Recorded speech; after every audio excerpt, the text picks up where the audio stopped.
கும்ப ராசிக்கு இன்றைக்கி எப்படி இருக்க போகுது அப்படின்னு பார்த்தீங்கன்னா, இன்றைக்கி பொறுத்தவரையும் வெளிவட்டார பழக்க வழக்கங்கள் மட்டும் இல்லை, குடும்பத்தில் அக்கம் பக்கம் இருக்கிறவங்க நண்பர்கள்கிட்டே கொஞ்சம் பார்த்து தாங்க பேசணும்.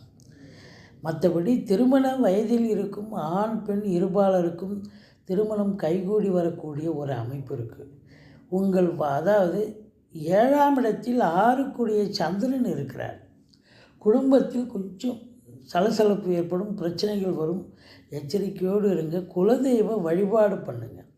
மற்றபடி உங்களுக்கு பெண்களால் அனுகூலம் கிடைக்கக்கூடிய ஒரு நாள், அதே பெண்களால் செலவினங்களும் ஏற்படக்கூடிய ஒரு நாள். பிள்ளைகளுடைய வளர்ச்சி மிக சிறப்பாக இருக்கும். அதோடு மட்டுமல்ல, ஆன்மீகத்தில் நாட்டம் அதிகரிக்கும். மற்றவங்களுடைய பிரச்சனையில் நீங்கள் மூக்க நுழைக்காதீங்க. நீங்கள் உங்கள் வேலையை மட்டும் நீங்கள் பாருங்கள். குடும்பத்தில் நிம்மதி, சந்தோஷம்